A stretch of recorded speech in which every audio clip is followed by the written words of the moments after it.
Então, a gente começa agora a aula sobre uso de diferentes fontes de informação na seleção. Então, esse tema é muito importante porque nem sempre a gente chega numa propriedade em que a gente tem completo registro, né, zootécnico com identificação individual dos animais. Ou até mesmo é uma propriedade um pouco mais de uso de tecnologias, mas a gente encara alguns problemas, como, por exemplo, dificuldade da identificação individual, né? Se a gente tem animais que eles têm um tamanho reduzido, ou então uma dificuldade de nós termos a parte de colocar uma anilha, colocar um brinco, colocar, né, um animal, como por exemplo um alevino, né, uma larva de peixe. É impossível você colocar alguma coisa que identifique individualmente o animal. Então, esse vídeo aqui, né, essa aula de hoje, ela tem alguns elementos que são úteis, tanto na ausência de escrituração zootécnica no início do programa de melhoramento, como também para casos como esse, onde a obtenção de informação individual é afetada, né? Então, alguns conceitos prévios que a gente tem que ter aqui, o primeiro que a gente tem é a correlação intraclasse. Essa correlação intraclasse, ela vai ser simbolizada aqui pela letra T minúscula, certo? Alguns livros, alguns materiais vão chamar ela de ICC, né, que as iniciais da correlação intraclasse em inglês. Né? Mas, por simplicidade, aqui nós vamos chamar só de T. Né? E o que é a correlação intraclasse? É a correlação que existe entre os membros de uma mesma família. É a similaridade, por exemplo, dos leitões dentro de uma leitegada, a similaridade entre peixes, né, já que a gente estava falando de peixes que são do mesmo pai, da mesma mãe, né, da mesma desova, né, e que estão sendo criados no mesmo tanque, no mesmo ambiente em comum, certo? Então, como é de se prever, a correlação intraclasse, ela tem uma parte que ela é de natureza genética, certo? Então, essa parte aqui da correlação intraclasse é a parte de similaridade genética, certo? E essa aqui é a de similaridade de ambientes. Então, quanto mais similares forem os animais, maior vai ser a similaridade genética. Né? Então, o que mede isso aqui? Primeiro, o coeficiente de parentesco. Se os animais forem filhos de uma mesma mãe, mas de pais diferentes, então eles são meios irmãos. E no caso dos meios irmãos, né, simbolizados por MI, meios irmãos têm um parentesco RJ de 0,25, ou seja, a esperança, a expectativa é que eles 25 genes, certo? Metade dos genes que eles herdaram da mãe são. Agora, em caso de famílias de irmãos Professor, completos, oi, diga. o seu áudio tá falhando. Pelo menos pra mim tá. Ele tá tipo tendo interferência. E tá Ok, muito baixo agora também. tá. Vocês conseguem me ouvir melhor agora? Agora tá bom. Ah, certo. Bom, eu estou com o ventilador ligado aqui, talvez possa ser o ventilador também. Aí qualquer coisa, se vocês tiverem algum comentário, alguma outra dificuldade aí de ouvir, vocês me interrompam, por favor. Então, voltando aqui, né? A correlação intraclasse é a similaridade entre os animais que são criados juntos. E os animais que são criados juntos, eles podem ser parecidos por dois jeitos, duas maneiras. Pela genética, ou seja, pela parte comum genética, ou seja, porque eles são parentes. E a segunda forma com que eles podem ser parecidos é porque foram criados em ambientes iguais, certo? Então, a parte que tem RJ que multiplica H2, o RJ representa o coeficiente de parentesco. Então, Quanto mais aparentados os animais que estão numa mesma ninhada, numa mesma leitegada, numa mesma gaiola, numa mesma área experimental, no mesmo coxo, eles vão, na baia, né, na verdade, dividindo o coxo, eles vão ter maior coeficiente de parentesco. Alguns coeficientes de parentesco notáveis aqui, que são os mais comuns usados aqui, são o coeficiente de parentesco de meios irmãos, que é o compartilhamento de 25% de similaridade genética, né, de genes em igualdade, né, de origem, e o de irmãos completos, né, que a gente estava comentando, é de 50%. Ou seja, tendo o mesmo pai e a mesma mãe, a expectativa é que dois irmãos de mesmo pai e mesma mãe tenham genes, 50% deles idênticos. E os outros 50% são diferentes, porque o gene do pai foi para o filho número 1, mas não foi para o número 2. O gene da mãe foi para o filho número 1, mas não foi para o número 2, e vice-versa. Então, existe uma expectativa, né, uma parte de probabilidade de que eles compartam 50%. Bom, outros valores de RJ podem ser obtidos. Então, primos têm um RJ, né, um coeficiente de parentesco de 12,5%, dependendo, né, se são primos completos, né, primos de primeiro grau. Avô-neto também tem um 12,5%, e assim por diante, né? E quando não existe parentesco nenhum, esse RJ é zero. Então, não existe similaridade genética entre os animais. E quando os indivíduos são clones, né, não é um caso que a gente vai abordar aqui, que vai ser muito comum aqui, esse RJ é igual a 1, ou seja, 100%, né? Beleza. O RJ é sempre multiplicado pela herdabilidade, porque de nada adianta os indivíduos compartilharem essa parte genética em comum se a característica não tem participação forte da genética. Se a característica tiver herdabilidade baixa, então os indivíduos não vão ser tão comuns, tão iguais pela genética. Já ao contrário, se a herdabilidade for alta, a gente vai ter que essa correlação intraclasse vai se dever mais à parte genética, certo? E outro ponto aí importante é o C2. O que é C2?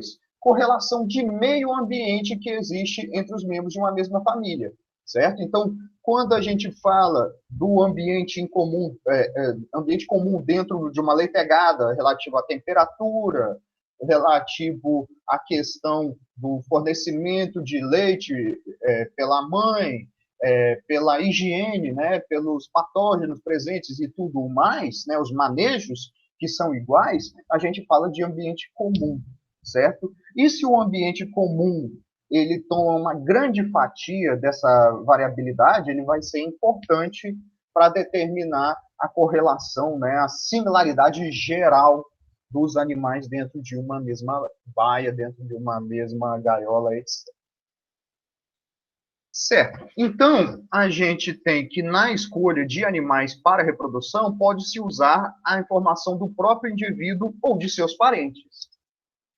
Quando a seleção dos animais é feita com base na informação de famílias, o animal é mantido ou eliminado em função do desempenho da família. Então, a gente tem que o primeiro tipo de seleção que a gente tem, e é o que a gente estudou lá na semana anterior, né, que é a seleção individual ou massal, é a questão de que a gente vai ter como ponto focal do melhoramento o indivíduo, certo? Existe a possibilidade de selecionar indivíduos porque eles são conhecidos, né, o seu fenótipo individualmente, certo? Então, os indivíduos são selecionados apenas de acordo com seus valores fenotípicos próprios. Então, se eu seleciono para altura, eu vou medir a altura de todos os indivíduos, vou fazer uma lista, né, um ranking, e dentro dessa lista eu descubro o animal de maior altura na cernelha é o animal número 25. Então, eu vou procurar quem é o animal número 25 e vou separá-lo para a reprodução, certo?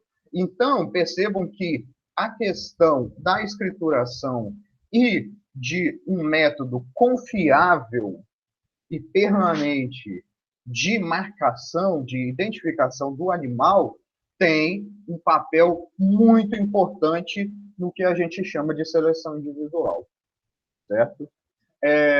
Outro tipo, uma pequena variação da seleção individual é o que a gente chama de seleção massal. Seleção massal é quando os indivíduos são colocados juntos, né? A gente tem essa expressão da língua francesa, né? Ela é usada na língua inglesa também, né? Em massa, né? Digamos assim, uma tradução mais livre, né? Para o acasalamento. Então, imagine, por exemplo, que vocês estejam falando agora de novo de peixes, né? E a gente faça uma triagem deles através de uma peneira, certo? Não sei se, quem já viu esse tipo de triagem, né? Para tirar animais refugos, é uma série de bandejas com diferentes crivos, com diferentes aberturas, em que os animais de menor tamanho, eles escapam por esses buracos, certo? E ele cai em outra peneira, certo? Com um crivo menor. E os menorzinhos vão passando de peneira para peneira até chegar na última bandeja, certo?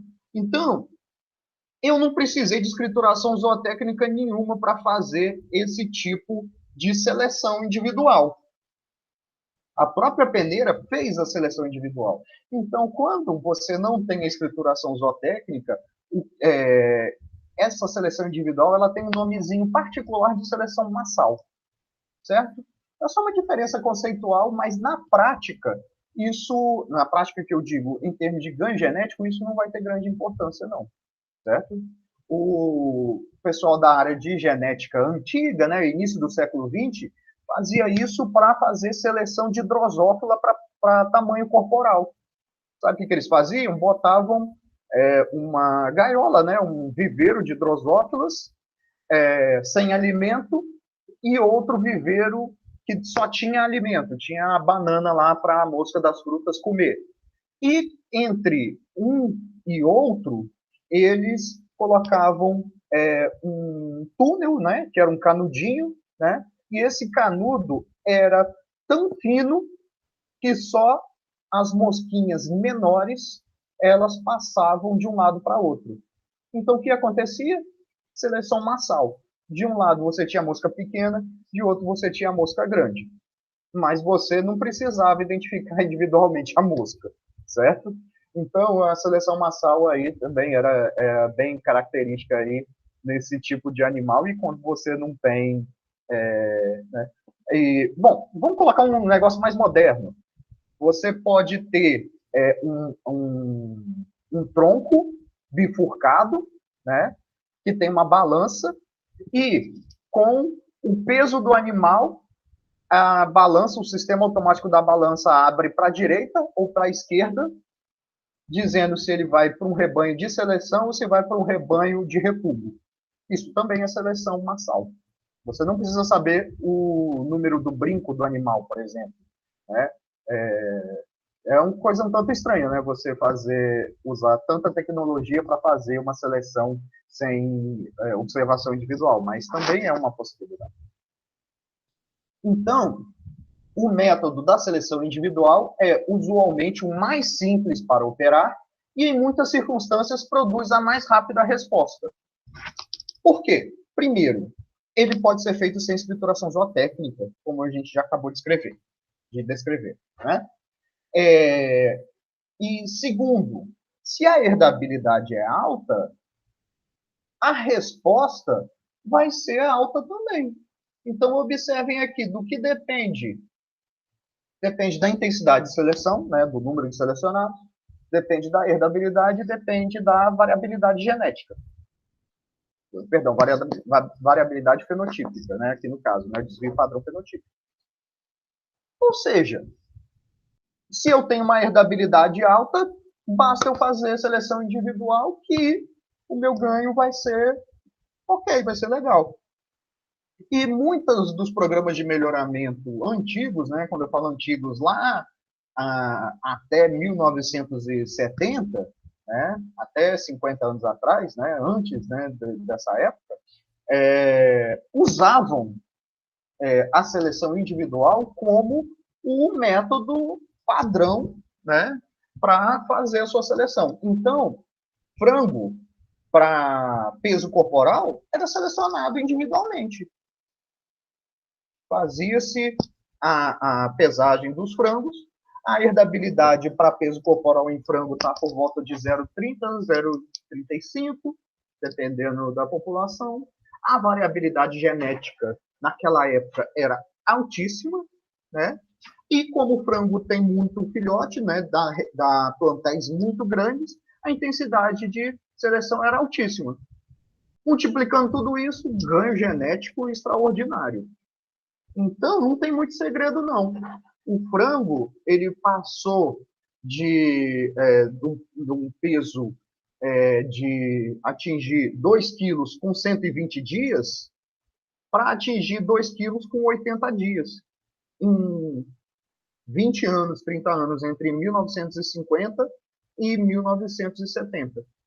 Só com seleção individual, sem nenhuma tecnologia muito avançada. Só com isso aqui que a gente está mostrando. Certo? Então, a gente cortou 40 dias de criação do frango, através de seleção individual, e trouxe um benefício econômico muito grande na época. Né? Fora também a parte de cruzamento também que foi utilizado, mas a seleção foi muito importante também para obter esses ganhos aí na era pré-industrial do frango, né? No início da era industrial do frango. Beleza, então, quando que é preferível usar a seleção individual? Primeiro, características de média a alta herdabilidade. Fato, características de baixa herdabilidade têm baixo ganho genético pela seleção individual. Né? Os exercícios que vocês fizeram mostraram isso. Se você bota uma herdabilidade baixa e faz seleção individual, o ganho genético é ridículo. Né? Por quê? Porque a herdabilidade está muito próxima do zero. Então, um númerozinho muito pequeno que você multiplica, a gente vai ter um ganho genético bem baixo. Né? Segundo tópico importante, que as informações possam ser obtidas diretamente no animal.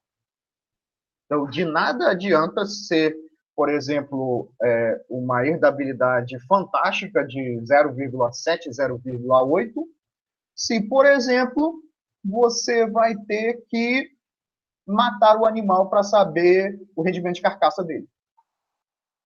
Não vai ter sucesso.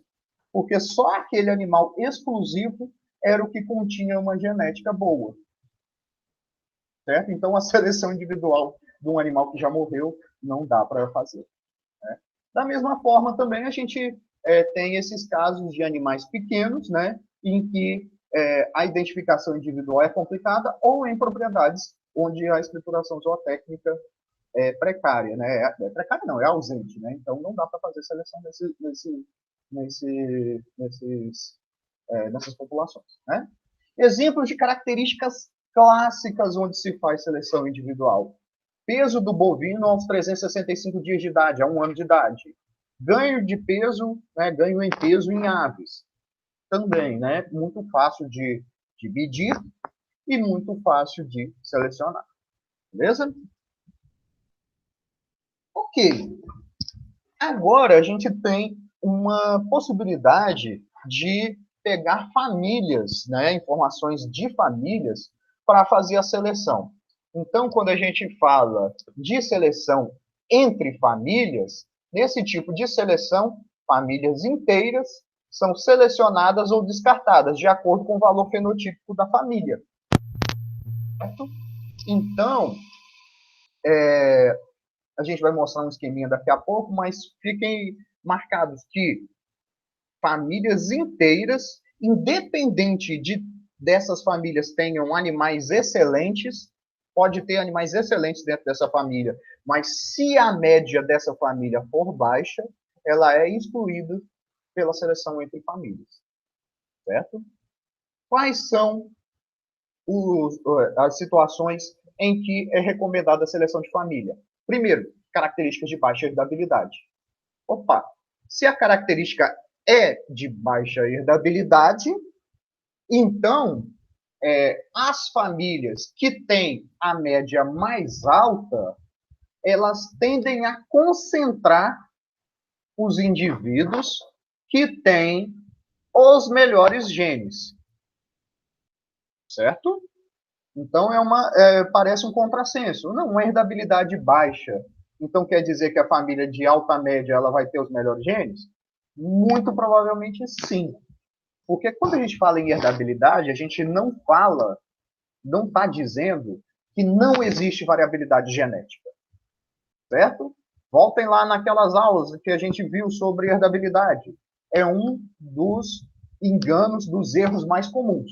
Herdabilidade baixa não significa variabilidade genética nula. Significa que tem muitos efeitos ambientais que interferem nessa característica. A proporção dos efeitos ambientais é alta. Não significa que a variância genética é baixa ou é zero, né? Então, a gente vai ter que, em características de baixa herdabilidade, a informação de família é uma ótima alternativa para a gente fazer a seleção e ter melhores ganhos genéticos. Ok? Pequenas variações de ambiente comum aos membros da família. Ou seja, se o ambiente ele não deturpa, ele não dificulta a seleção, certo? Quer dizer que aqueles indivíduos, aquela família é superior realmente por causa da genética. Beleza? Então, eu estou falando de ambiente comum, não estou falando de ambiente total, não. Estou falando de ambiente comum, compartilhado dentro da ninhada, dentro da leitegada, dentro da gaiola, dentro do piso, dentro da baia. Beleza? E outra situação importante é grande número de indivíduos na família ou família de grande tamanho. Quanto maior a família, maior a possibilidade de ganho pela seleção dessas famílias, por conta da contribuição genética estar mais concentrada, certo? No caso da seleção entre famílias, os indivíduos são considerados apenas porque contribuem com a média da família. Ou seja, a gente não está coletando a informação. Ou seja, não, na verdade, não é que não está coletando, é que a gente não está considerando individualmente cada animal. A gente está considerando como o critério de seleção a média da família. Certo? Independentemente dos valores dos indivíduos, todos são usados na reprodução. Aí você pode ter um probleminha. Se a gente tiver uma família de média alta, mas toda família tem aquele indivíduo que é discrepante, né? O ovelha negra da família. Se a gente tiver um indivíduo com baixo valor no meio da família, ele é levado junto somente por pertencer à família. Mas ele pode ter recebido os piores genes daquela família. Certo? Então, essa é uma desvantagem da seleção entre famílias. Você pode pegar uma família que, de brinde, você recebe um animal muito ruim, né? E como você selecionou a família toda, você tem que aceitar, né? A analogia com humanos é quando você escolhe o parceiro ideal para casar e recebe de presente a sogra, cunhado e outros agregados indesejáveis. Apesar da média selecionada ser boa, tem aqueles indivíduos ruins na família. Outra coisa que a gente tem aqui de importância para a questão da seleção aqui de famílias seria o teste de irmãos. Em algumas circunstâncias, as características não podem ser medidas nos indivíduos que serão usados como pais, e a seleção pode ser baseada nos valores dos seus parentes. Nesses casos, o indivíduo a ser selecionado, ele não faz parte do grupo, portanto, não está incluído na média da família.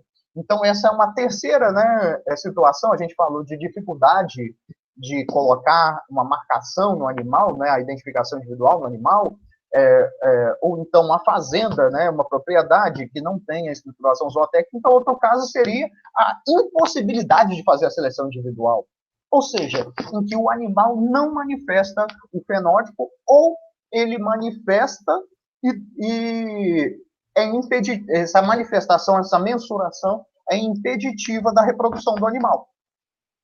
Então, exemplos, galos para a produção de ovos. Como que eu vou selecionar um galo para a produção de ovos? Ora, se o galo ele pertence a uma família em que as fêmeas elas põem um grande número de ovos, existe uma probabilidade de que este galo tenha também, por similaridade genética, uma maior tendência a seus genes serem para boa produção. E ele vai transferir essa genética para as suas descendentes fêmeas, certo? Touros para a produção de leite. Então, touros que vêm de famílias que são de alta produção leiteira tendem a ser bons reprodutores.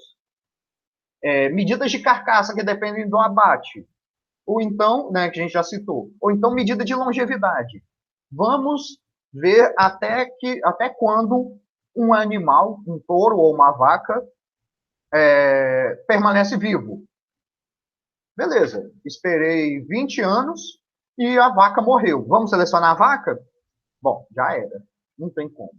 Mas se a vaca pertence a uma família que, dentro das medições das irmãs mais velhas, por exemplo, a longevidade foi alta, então você tem grandes possibilidades de que a genética dessa vaca também seja agraciada por esses genes de longevidade, né? E teste de resistência a doenças. Então, a gente pode aplicar um patógeno, por exemplo, numa população para testar a resposta imune e verificar, beleza, esse suíno aqui, ele tem alta resposta imune ao patógeno lá vamos dizer aí, síndrome respiratória lá, PSRV, né, a síndrome suína, né, o vírus da síndrome respiratória suína lá. Beleza, ele tá ok. Tem uma resposta genética, show, e vamos selecionar ele. Não vamos selecionar ele, não. Por quê? Se a gente botar ele para reproduzir, ele vai transmitir a doença. Ou então, que apesar da resistência, ele teve algum efeito colateral da contaminação que ele está sofrendo de diminuição na parte reprodutiva. Então, a gente tem essas limitações aqui também, no caso, que fazem com que a seleção individual não seja possível, mas o teste de irmãos, né, da mesma família, né, as informações dos irmãos da mesma família, elas são úteis para selecionar famílias. A gente falou em seleção entre, no qual a gente escolhia famílias. Agora a gente está falando de seleção dentro, ou seja, a gente vai olhar os melhores indivíduos dentro de cada família, certo? O critério de seleção é o desvio de cada indivíduo do valor médio da família a qual pertence. A seleção dentro de família apresenta vantagens sobre os demais métodos, quando existe grande componente de ambiente comum aos membros da família. Ou seja, se existe grande ambiente comum, né, aquele indivíduo que se desempenhou melhor dentro da família, ele é o indivíduo que é geneticamente superior. Se o ambiente era igual dentro da ninhada ou da baia, então ele foi melhor porque ele tem melhor genética, certo? Exemplo dessa característica seria o crescimento de suínos durante a fase de aleitamento. Né? Como a gente já disse, a fase de aleitamento, né, antes do desmame, o indivíduo está com a mesma disponibilidade de leite, a mesma temperatura, mesmo ambiente, blá, blá, blá, mas aquele que chega a um peso maior, muito possivelmente tem essa questão de superioridade genética. Beleza? E aí a gente tem o melhor dos dois mundos. A seleção combinada, que é uma mistura entre a seleção entre famílias e a seleção dentro de famílias. Na prática, a gente está associando as duas, formando um índice de família. O princípio utilizado seria o seguinte: depois de selecionadas as melhores famílias, os piores indivíduos dentro de cada família seriam eliminados. Então, a gente elimina as famílias de menor média e elimina depois das melhores famílias, dentro das melhores famílias, a gente vai eliminar os piores e vai aproveitar só os melhores, certo? Então, sempre a seleção combinada vai ser superior à seleção entre e à seleção dentro. Certo? Aqui uma ilustração de como funciona a seleção. Então, vamos imaginar que cada traço, né, horizontal, vertical desses represente uma família. Beleza? E que cada bolinha dessa aqui represente um indivíduo. E estamos dizendo aqui que aqui a gente tem do mais alto valor genético para um menor... Genético não, perdão. Fenotípico. Do mais alto valor fenotípico para o mais baixo valor fenotípico. Certo?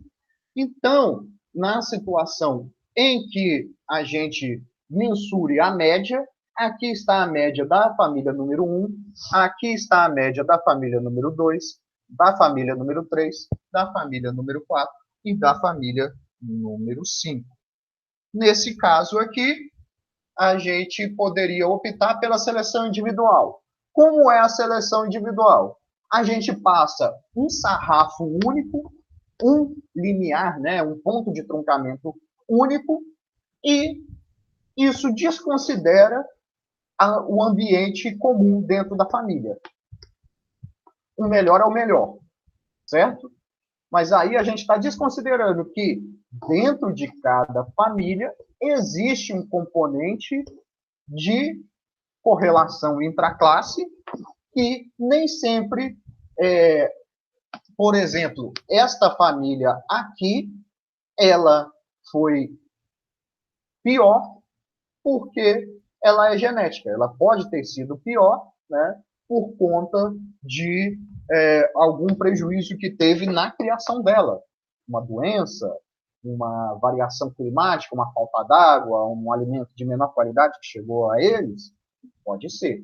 Então, a seleção individual ela é um pouco complicada nesse aspecto, certo? E aqui marcado de vermelho seriam os indivíduos selecionados nesse caso, certo? Seriam esses indivíduos acima do ponto de truncamento que seriam selecionados. Ou seja, isso aí a gente já viu nas aulas anteriores, né, sobre seleção individual, né, e ponto de truncamento e tudo mais. Segundo caso que nós temos é a seleção entre famílias. O que a gente vai fazer? Pegar as famílias de maior média. Mesmo que haja indivíduos como este aqui, que estão abaixo da média de outras famílias até. Né? Então, você vai pegar o pacote inteiro das famílias de maior média. A seleção dentro de famílias pegaria os melhores indivíduos de cada família. O problema é que, às vezes, os melhores indivíduos de uma família são bem inferiores aos melhores das outras famílias. Por isso que a seleção combinada, ela faz, primeiro, a seleção entre famílias e depois faz a seleção dentro de famílias para obter os melhores valores, certo? Ou seja, em todos os casos aqui que a gente mostrou seleção individual, seleção entre, seleção dentro, seleção combinada, a gente sempre pegou 10 indivíduos. Só que a maneira como que a gente pega esses 10 indivíduos, ela foi diferente, certo? Bom, outra coisa que eu vou parar a apresentação para mostrar outra planilha aqui, que vai ilustrar algumas coisas para vocês. Uma coisa que vocês podem ter reparado é que eu não falei sobre fórmula aqui, né? Não mostrei as fórmulas. As fórmulas a gente vai representar aqui no Excel para vocês verem o funcionamento desses diferentes esquemas de seleção, certo? Primeiramente, vou botar a apresentação aqui em tela inteira. Ok. E a gente tem aqui o caso de uma seleção aqui. Esse livro que eu estou aqui é o livro Bases do Melhoramento Animal, né, Seleção, que é do professor Joanir Pereira Heller, lá da USP, né? E ele dá um exemplo bem interessante. Imagine 6 ninhadas de coelho, né? Então, aqui a gente tem a ninhada da coelha A, da coelha B, da coelha C, da coelha D, da coelha E e da coelha F. E aqui os pesos ao desmame de cada um dos coelhos, né? São 6 coelhos em cada ninhada, e os pesos aqui dentro de cada um. Com esses dados aqui, através de uma análise de variância, a gente vai ter o resultado que, igualado aqui, dá um valor de variância dentro e variância entre, né, as ninhadas, certo? E a proporção da variância entre ninhadas em relação à variação total é chamada de correlação intraclasse. Então, um meio de estimar a correlação intraclasse é este, certo? Então, baixando esses dados aqui, né, eu peguei e transferi esses dados aqui.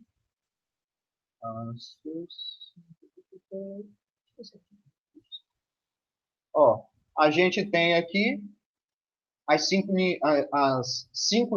ninhadas, perdão, com cada uma com 6 coelhos, ou seja, 36 dados.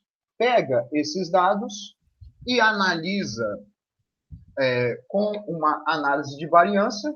A gente vai ter aqui uma análise de variância, vou até repetir aqui para sair melhor, né? Em que a gente vai ter os quadrados médios aqui, e esses quadrados médios são igualados, né? Deu um valor aqui um pouquinho diferente, eu acho que foi até um erro de digitação ou de algum número lá, né? Deu 119 aqui, 120 aqui. E aqui deu 9748 também igual aqui, né? Não colocaram o número depois da vírgula. Certo? E nesse caso aqui, a gente tem essa análise de variância, e no R mesmo, a gente tem a possibilidade de fazer essa análise de variância já em formato de componente aqui do total. Ou seja, esse 65% de variação da ninhada em relação ao total significa que a nossa correlação intraclasse é de 65%. Ou, em outras palavras, 0,65, certo? Então, a gente mostrou como que obtém a correlação intraclasse por meio de conhecendo a herdabilidade, conhecendo o valor de variância em relação ao ambiente comum e conhecendo o parentesco, e na prática mesmo, né, com valores brutos aqui de peso dos animais, a gente tem a correlação intraclasse aqui de 65%, ou em valores de T, 0,65. Beleza? Beleza. Então, vamos mostrar aqui. Acho que eu errei aqui, eu estava fazendo outra coisa, até troquei o nome. Aqui a gente tem a seguinte situação. Vamos imaginar uma característica com herdabilidade alta. Só uma consulta aqui, vocês estão enxergando bem, estão visualizando o Excel com a letra OK? Se alguém tiver problema, pode se manifestar aí. Então, imaginem a situação número 1, e uma situação em que a gente tenha duas coisas iguais, certo? Intensidade de seleção e desvio padrão, ou seja, é a mesmíssima população com a mesma intensidade de seleção, beleza? Então, a gente vai estar comparando aqui somente esses parâmetros aqui e o efeito dele no ganho genético. Se você pegar uma herdabilidade de 0,5 e comparar com uma herdabilidade de 0,1, o que vai acontecer? Na seleção individual, o ganho genético é de 0,5 e na seleção individual da característica com 10% de herdabilidade vai ser 0,10. É fato. Herdabilidade maior, ganho genético maior. Beleza? E aqui a gente vai observar que, na ausência de efeito de ambiente comum, a seleção combinada ela é superior à seleção individual. Então, a gente está fazendo aqui, pessoal, prestem atenção, a porcentagem em relação à seleção individual, certo? 100% significa que é igual. Abaixo de 100% significa que é inferior. E acima de 100% significa que é superior. Então, nessa situação aqui, de herdabilidade alta e ausência de efeito de ambiente comum, a seleção combinada dá melhor ganho genético do que a seleção individual. Certo? Mas seleção entre e seleção dentro não chegam ao mesmo valor. A seleção dentro de família chega a ser ruim. Por quê? Porque as famílias inferiores vão estar sendo utilizadas para contribuir geneticamente com a população. Ok? Situação número 2. O mesmo caso de efeito de ambiente comum. Porém, agora, com herdabilidade baixa. Observem o seguinte. A seleção entre famílias teve maior ganho genético, 22% a mais de ganho genético, em relação à seleção individual. Por que isso? Por conta daquela questão de você ter, dentro da família, maior informação genética reunida. Então, neste caso, a similaridade genética dos membros da família contribui para que a gente elimine as piores famílias geneticamente. Ok? Mas isso, repito, com o coeficiente aqui de contribuição do ambiente comum zerado. Beleza. Vamos colocar um ambiente comum aqui de 0,2. 0,2. Aí a gente já tem uma mudança de conversa aqui.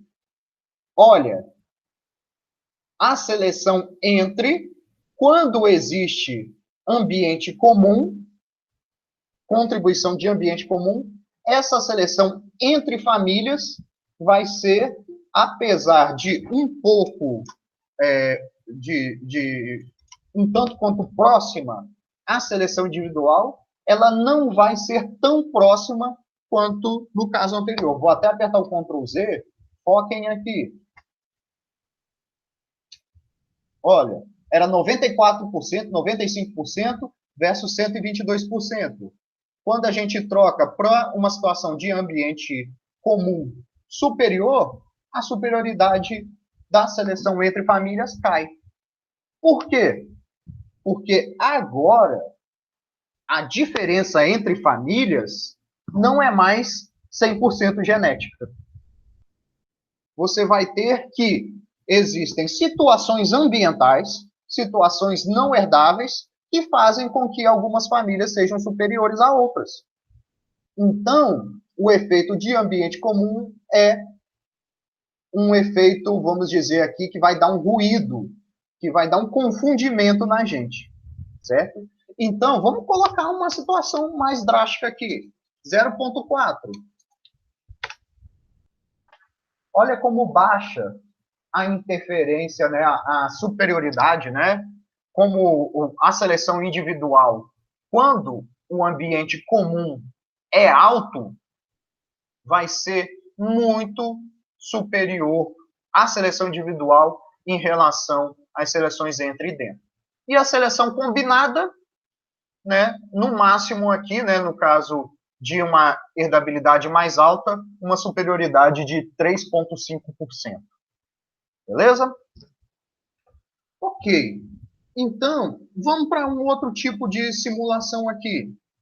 Vamos colocar de novo aqui a situação em que o ambiente comum seja zero, mas agora, ao invés de falarmos em animais que são irmãos completos, ou seja, que têm parentesco de 0,5, vamos falar de indivíduos que tenham parentesco de 0,25, certo?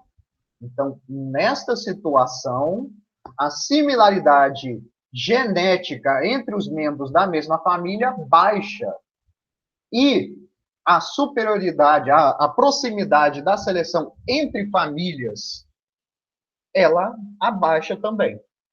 Quando a gente tem baixa similaridade entre irmãos e alto efeito ambiental, olha o que aconteceu com a correlação intraclasse. A correlação intraclasse foi lá para cima, certo?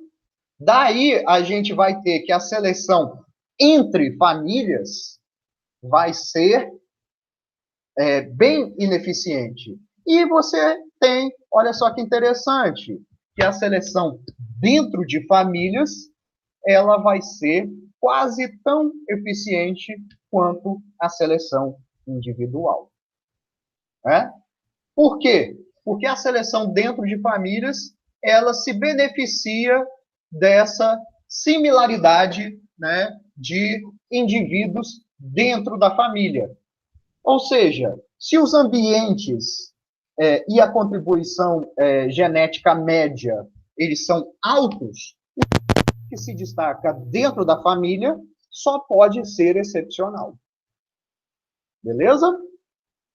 Então, é um caso aqui que a gente pode utilizar, né, aqui da seleção combinada, por exemplo, em que a superioridade genética aqui, né, do ganho genético na seleção combinada chega a quase 10%. Beleza? Pessoal, eu nada mais fiz do que, olhem aqui a fórmula, né, colocar a fórmula aqui do ganho genético, a fórmula da seleção entre família, que está lá no slide, a seleção dentro de família, que está no slide, e da seleção combinada também, que está no slide. Certo? Então, só serve como uma ferramenta aqui para diferenciar aqui os métodos de melhoramento.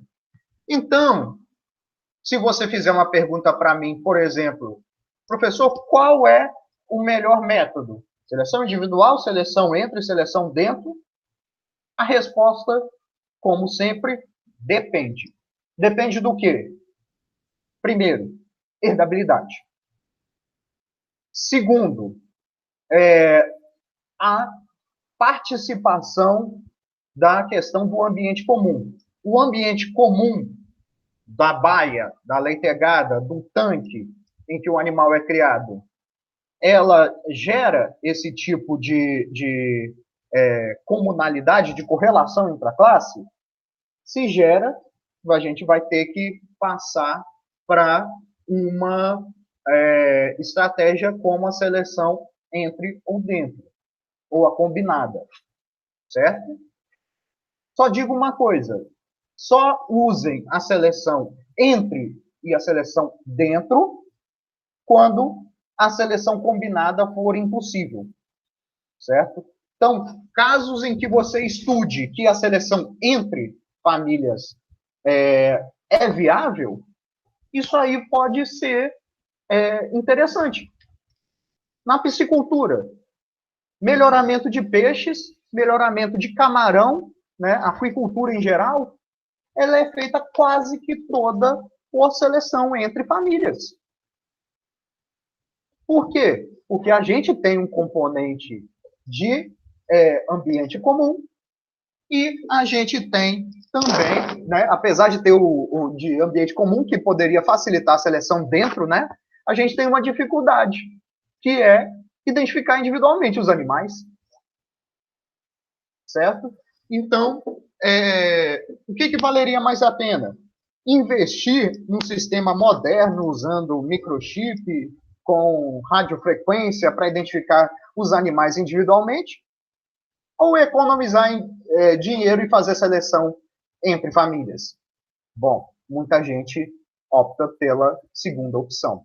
Então, como sempre, dentro de melhoramento, a estratégia ela não tem uma resposta única como receita de bolo. Vai depender do contexto econômico, vai depender do contexto de ambiente de criação que vai gerar essa correlação intraclasse e vai depender da herdabilidade da característica. Beleza? Eu vou mudar a apresentação aqui, vou passar para a apresentação de volta ao PowerPoint, certo? Agora a gente vai falar de animais que podem ser identificados individualmente, mas que não têm o fenótipo coletado. Como assim? Para aqueles casos de fenótipos que são, digamos, ocultos. O que é um fenótipo oculto?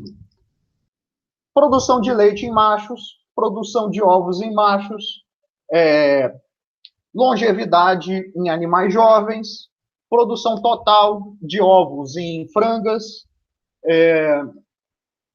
produção de leitões em marrãs jovens de suíno, etc, etc, etc. Ou seja, a gente pode resumir em poucas palavras. Características que que têm a sua expressão limitada ao sexo, que não se expressam em um dos sexos, características que dependem do abate do animal ou da infecção do animal, né? Rendimento de carcaça, tamanho de pernil, peso de pernil, peso de coração de galinha, etc, etc, etc. Ou características que demorariam muito tempo para ser coletadas, como a longevidade ou a produção total do animal, ou características que têm um custo de coleta muito alto, certo? Por exemplo, características que são de dosagem hormonal, em que você não tem condição financeira de fazer em todos os animais. Ok? Beleza, então, o primeiro caso que a gente tem do uso de informação que não é do próprio animal para selecionar o animal, para fazer a seleção individual, é a seleção pelo pedigree, também chamada de seleção pelos pais, seleção baseada na genealogia, certo? É a seleção do animal baseada na informação de seus ascendentes, Quem são os seus ascendentes? Pai, mãe, avó, avô e os outros de ascendência direta. Beleza? É a mais importante na avaliação de animais jovens ou de animais em cujo sexo a característica não se manifesta. Então, eu vou comprar um bezerro, né? E eu quero saber se esse bezerro ele é um bom reprodutor, né? Será um bom reprodutor para a minha propriedade. A informação básica e fundamental que você vai receber é qual a produção de leite da mãe dele. E a pergunta que não quer calar: essa informação vale de alguma coisa? Então, a gente vai calcular aqui qual é a eficiência do uso desse tipo de informação.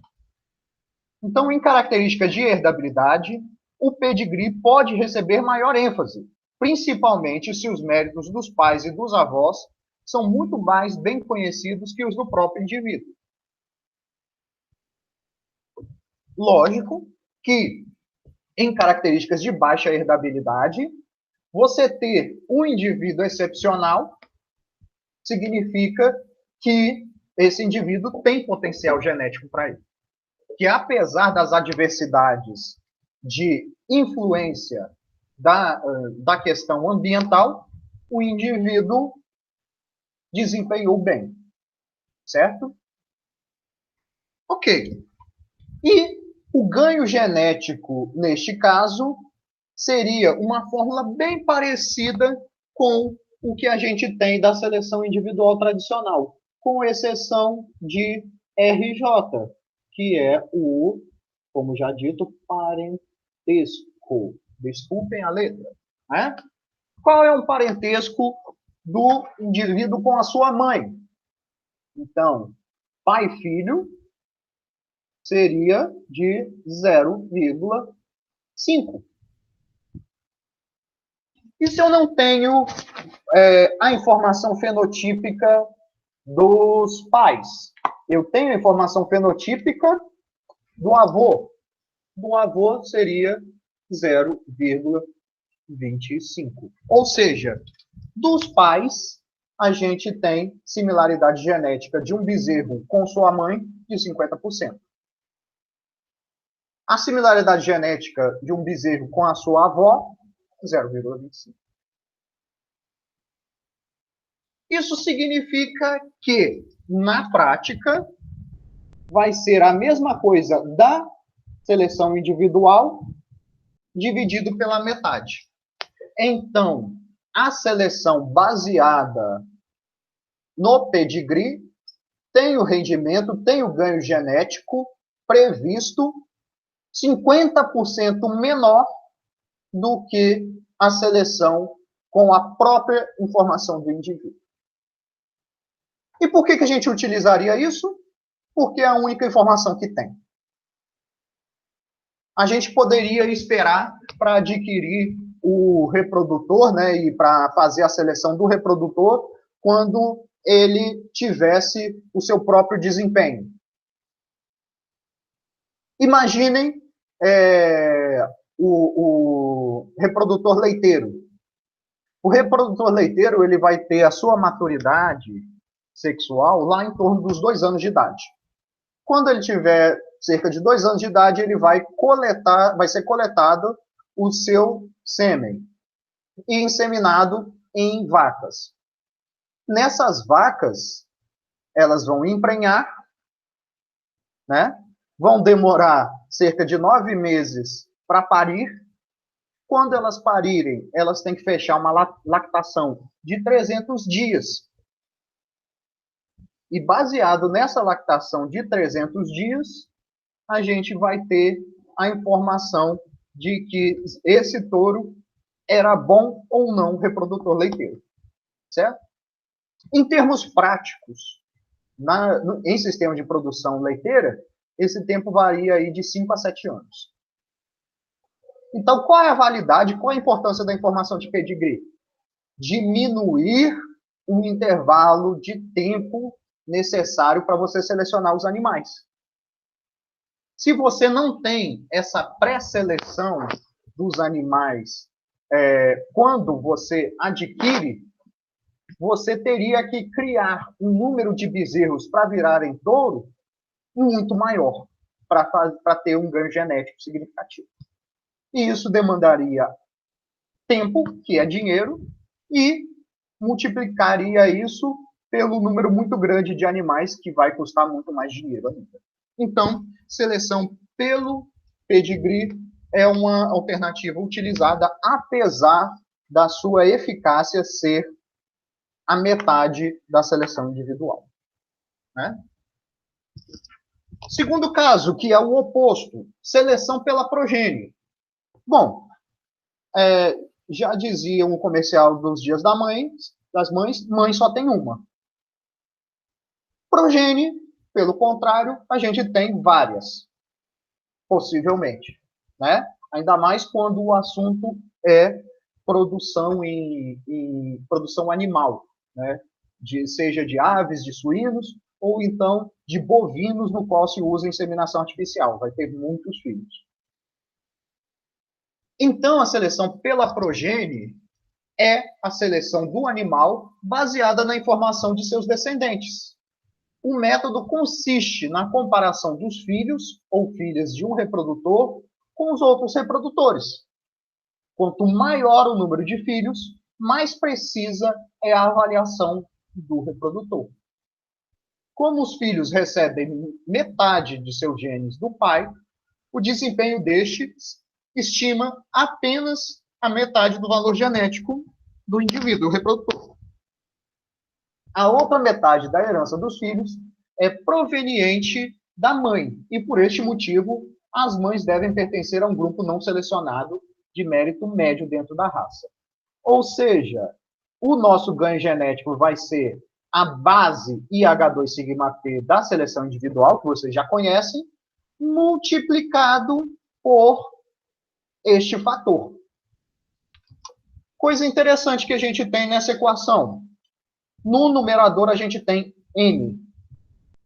O que significa que quanto maior o número de indivíduos, maior é o incremento no ganho genético. Certo?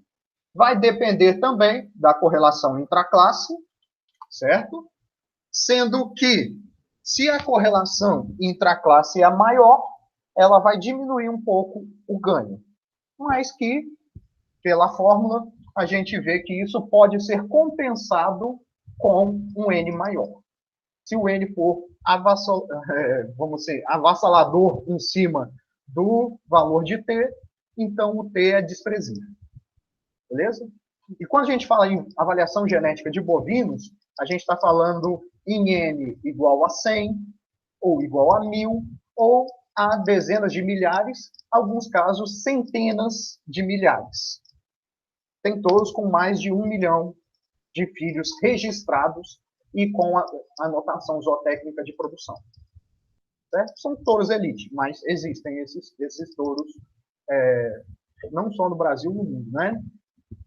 Então, ele tende a ser o único método a garantir 100% de eficiência na avaliação genética animal. Porque quanto maior é o número N, mais esse valor estimado, ele se aproxima daquele valor genético teórico que a gente falou nas aulas, né? Que é aquele somatório dos efeitos aditivos de cada gene, ou então, em outras palavras, duas vezes a superioridade genética média do reprodutor em relação às progenes médias dos outros animais, né? Dos outros reprodutores. Condições para se usar informação de progenes. Bom, ela vai ser mais eficiente quanto menor for a herdabilidade. Características de baixa herdabilidade, como nós vimos, elas têm baixa eficiência na seleção individual. Mas na seleção pela progênie, a gente pode ter altas eficiências na seleção baseada na progênie em características de baixa herdabilidade. O segundo caso, quando há condições de se avaliar o número expressivo de filhos de reprodutor. Então, teste de progênie, informação de progênie, vamos dizer, recomendada só quando você tem biotécnica reprodutiva, quando tem inseminação artificial. E quando você tem uma estrutura de acasalamentos formados para obter essa informação. Ou seja, número grande de animais, de vacas, de fêmeas, para serem utilizadas para testar o reprodutor. Né? O terceiro é que o animal seja selecionado, o animal que é selecionado baseado na informação da progênie, seja usado intensamente. E é o que acontece no caso dos bovinos. Certo?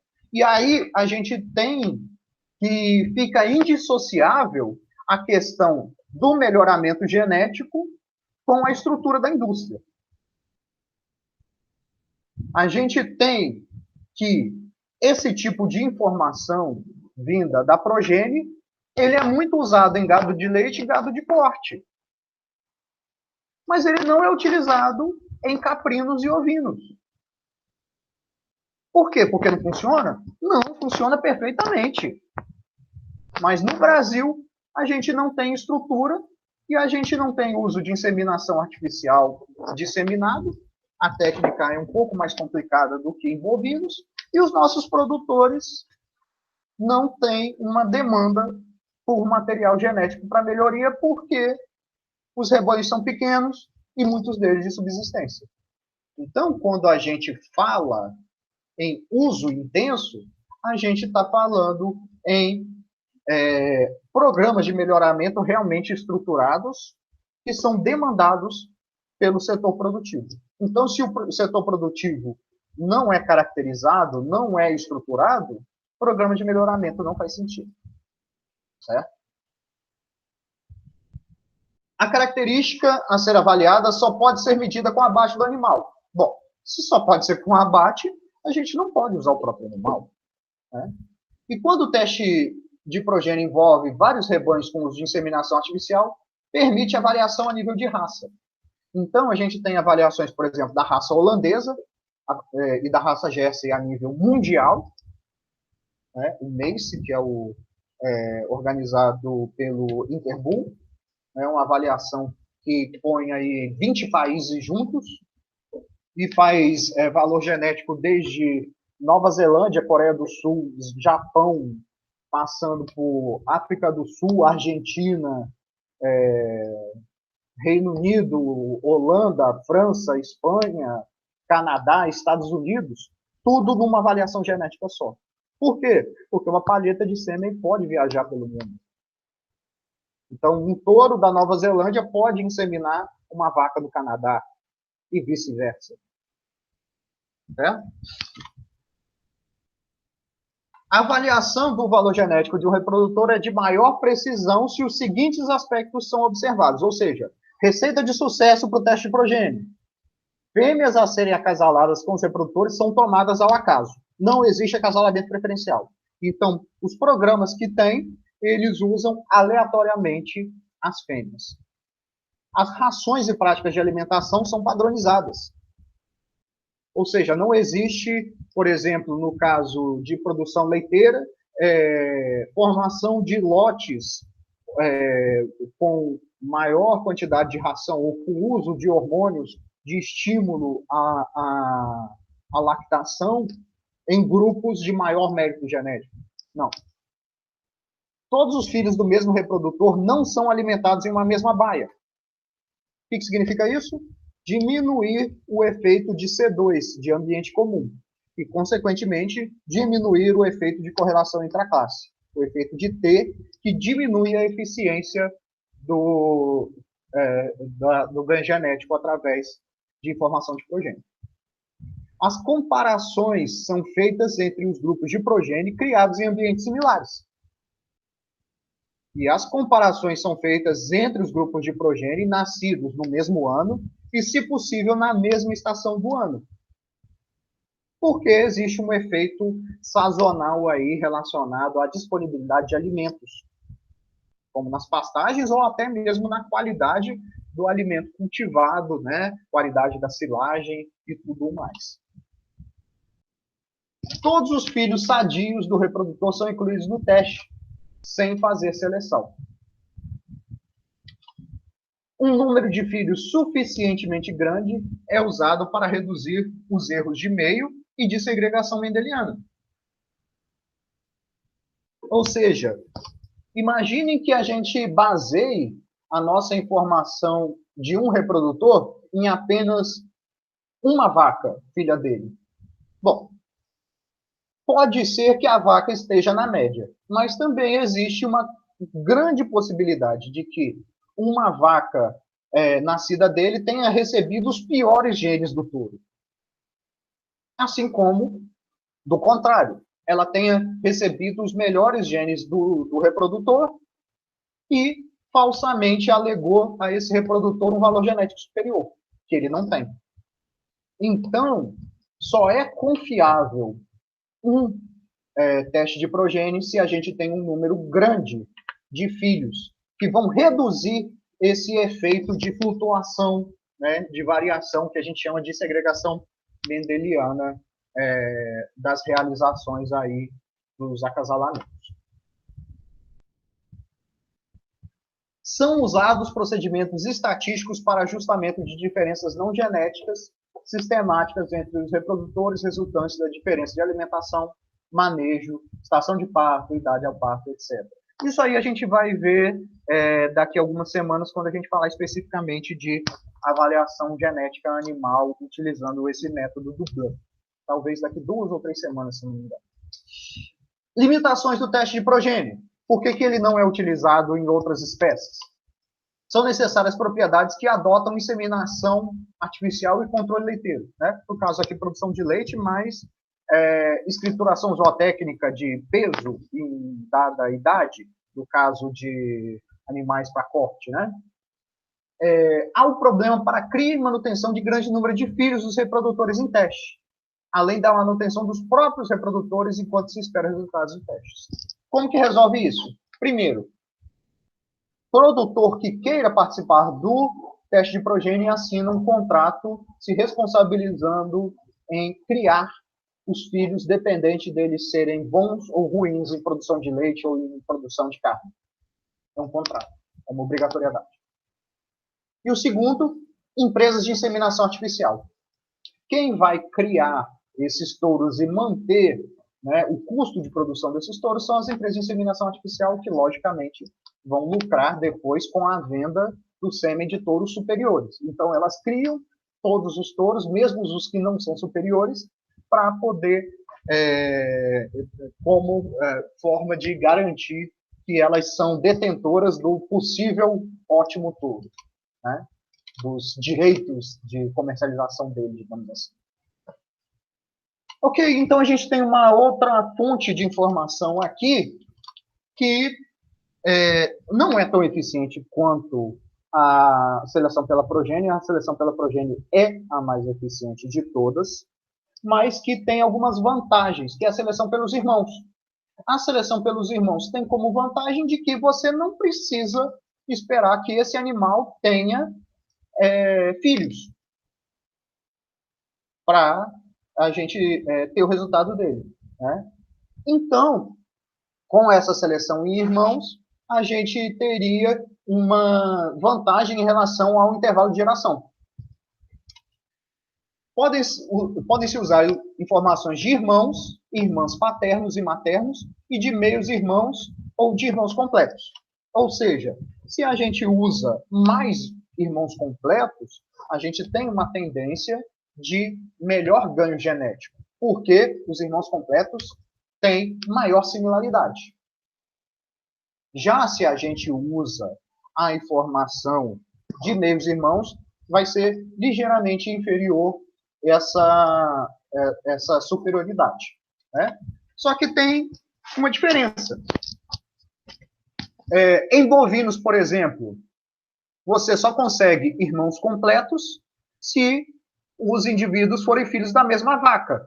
E isso vai demorar 2 anos, pelo menos. Porque para a vaca ter 2 bezerros, ela tem potencialmente um bezerro por ano, a não ser que hajam gêmeos, né, que é raro. Então, a gente só vai ter irmãos completos se a gente esperar 2 anos. E no caso de meios irmãos, a gente pode inseminar 100 vacas e a gente vai ter 100 meios irmãos. O que vai ter mais impacto? 100 meios irmãos ou 2 irmãos completos? Bom, já diz o ditado, né? A gente é o contrário do ditado, né? Mais vale um na mão do que 2 voando. Aqui, mais vale 100 meios irmãos do que 2 irmãos completos. É muito mais volume de informação e é muito mais confiável. Então, esse valor de N, né?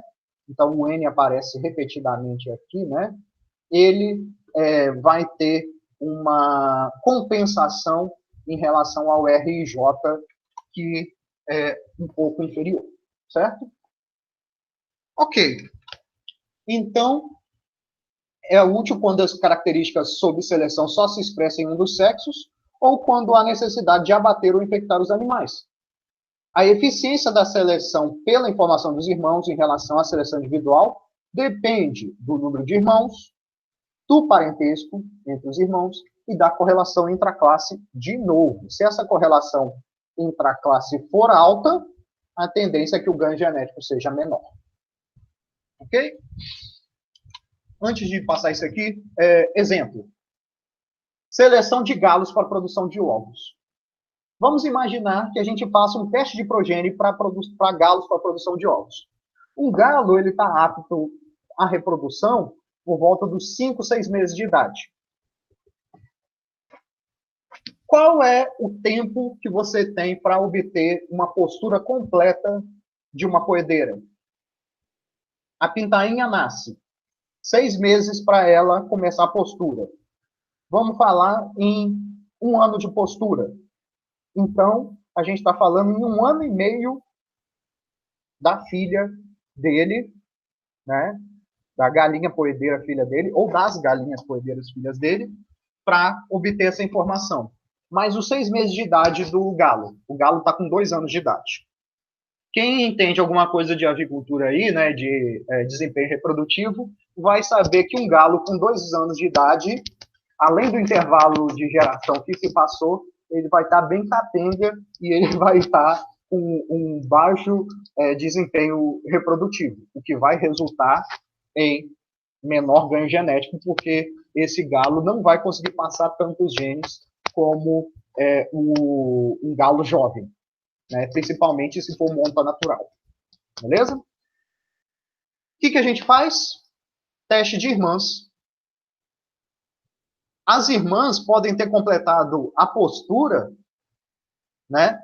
Elas podem ter entrado em postura até mesmo antes do galo nascer. E quando o galo está maduro sexualmente, a gente já tem a informação de que se as irmãs dele são produtivas ou não. Podemos selecionar os galos nessa fase em que ele está no máximo da sua função reprodutiva. Certo? Então, aí é um caso, na verdade, né, que demonstra que nem sempre o teste de progênie, apesar de ter as melhores acurácias, a melhor eficiência, nem sempre ele é a melhor opção, porque a gente tem outros fatores em jogo, inclusive a questão de viabilidade dos reprodutores e do intervalo de geração. Certo? Por último, a gente tem aqui um resumo sobre a eficiência, a precisão de cada método de seleção baseada em parentes. Então, se a gente tem, por exemplo, a seleção individual, vamos colocar aqui que a nossa herdabilidade seja de 0,25. A eficiência máxima teórica da seleção individual vai ser 0,5, ou seja, raiz de H2, que vai ser o próprio H. Raiz de 0,25, 0,50. Então, a eficiência da seleção com uma herdabilidade de 0,25 é 50%. Com herdabilidade de 0,36, 60%. Com herdabilidade de 0,49, 70%. Com uma herdabilidade de 0,09, né, 9%, a eficiência da seleção é de 30%. Né? Raiz de 0,09 passa na calculadora que dá 0,30. Ou seja, isso na seleção individual. Eficiência no uso de informação de meios irmãos, máximo meio, máximo 50%, independente da herdabilidade. Eficiência da seleção para irmãos completos, 1 sobre raiz de 2 vezes G, em que o G, né, vai ser dependente do efeito de ambiente comum. Se esse ambiente comum for alto, a gente vai ter uma alteração aí na eficiência, certo?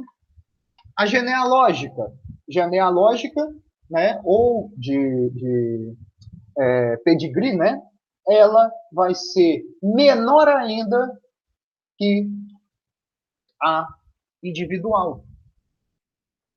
E a única que tem 100% de eficiência vai ser a de progênito. Bom, professor, mas isso aí joga para baixo tudo o que você falou até agora. Não, não joga não. Porque todas essas eficiências que a gente mostrou aqui, elas não estão ponderadas pelo tempo. Elas não têm juntas a ela informações sobre manejo, informações sobre eficiência biológica dos animais. Então, tem que sempre ser levado em conta esse tipo de informação. Beleza? Ok, esse é o último slide. A gente fica por aqui. Vocês ficaram com alguma dúvida, alguma coisa que vocês queiram perguntar agora sobre o tema da aula de hoje? Professor, não é sobre a aula de hoje, é sobre a atividade que o senhor passou no R. Uhum. Eu queria só saber, tipo, o senhor pede a herdabilidade, certo? Aí eu queria saber se o senhor quer essas informações, pode ser no Word, ou se o senhor quer que a gente escaneie, ou tanto faz. Como é que o senhor vai querer? Tanto faz. Eu só digo uma coisa, assim, para quem tem computador, é quase um Ctrl+C, Ctrl+V, porque vai ser bem curtinho. Mas se vocês, por exemplo, estiverem fazendo e não tiverem condição de digitar, de escrever, o Word pode ser à mão também. Eu não tenho... Aí vocês digitalizam ou tiram uma boa foto. Se não der para tirar uma boa foto da folha inteira, pode tirar em partes, se for mais de uma folha, né, assim, que não dê foco. Pode tirar parte da foto e mandar 2 fotos. Sei lá. Fica à vontade. Tá bom, obrigada, professor. Nada. Ok, pessoal? Então, a gente finaliza por aqui. Até mais, então. Tchau.